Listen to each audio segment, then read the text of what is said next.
Merhabalar, sizler için harika bir tatlı tarifi hazırlıyorum. Tarifimize şerbetimizi hazırlayarak hemen başlayalım. 1 su bardağı toz şeker, 2,5 su bardağı soğuk süt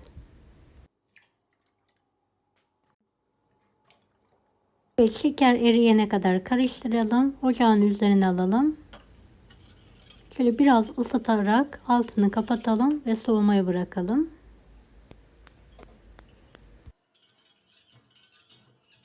Tatlımız için 2 adet tam yumurtayı karıştırmaya başlayalım. Çay bardağı toz şeker ekleyelim.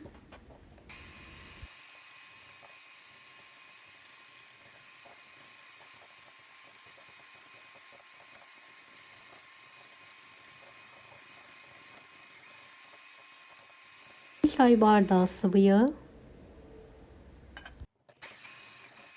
çay bardağı yoğurt,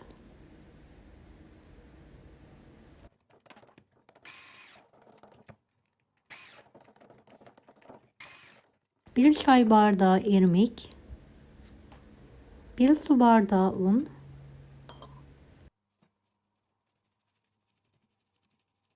1 paket vanilya, 1 paket kabartma tozu,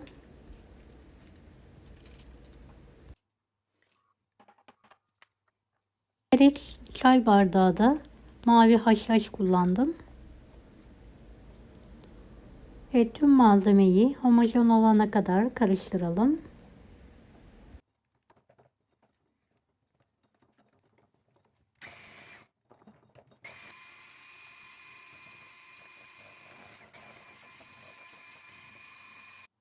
Kıvamı tam bu şekilde olmalı. Ne koyu ne cıvık.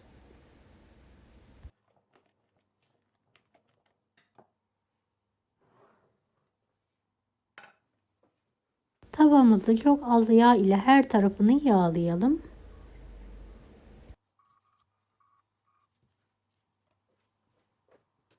Kek harcımızı tavamıza dökelim.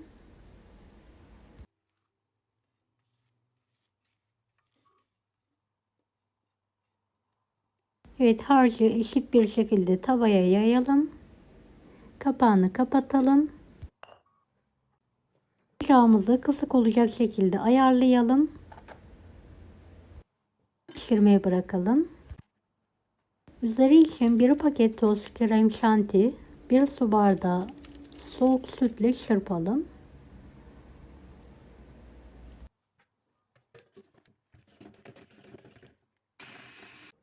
Evet, kekimizin tek tarafı pişti. Bir spatula yardımıyla kenarlarından dikkatli bir şekilde kaldırıyorum.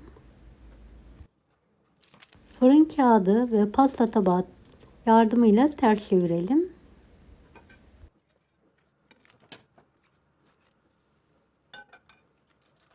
Aynı tavaya alarak diğer tarafı da aynı şekilde pişirmeye devam edelim.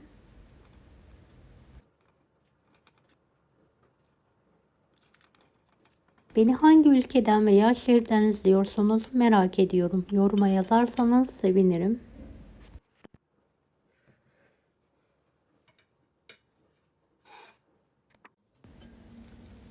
Evet, ters çevirerek altındaki kağıdı alıyorum. Bir miktarda kağıtsız bir şekilde pişirmeye devam ediyorum.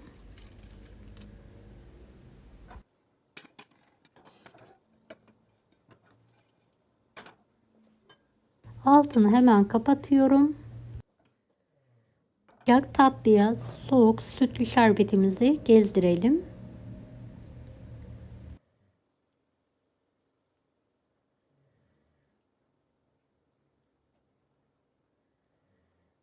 Ve sünger gibi şerbetin hepsini çekti gördüğünüz gibi.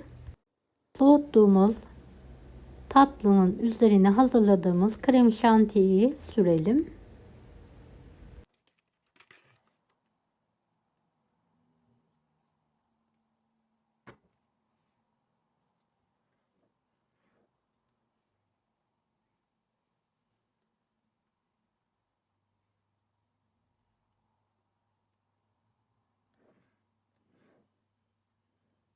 Bir şekilde sıvadıktan sonra en az 3 saat buzdolabında dinlenmeye bırakalım.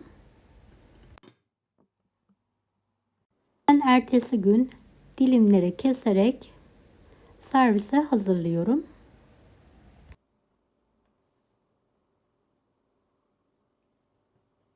İster pasta dilimi isterseniz kare olarak da dilimleyebilirsiniz.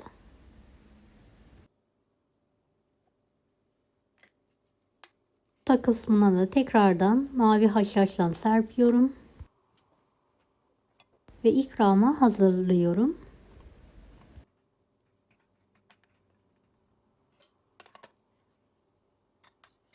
Ekonomik hem de çok lezzetli oldu. Mutlaka bu tarifimi deneyin.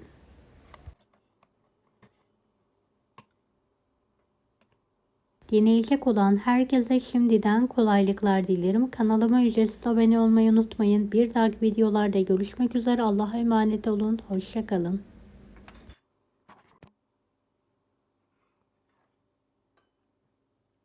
Daha farklı tarifler için bunları da izlemeyi unutmayınız. Kolay gelsin herkese.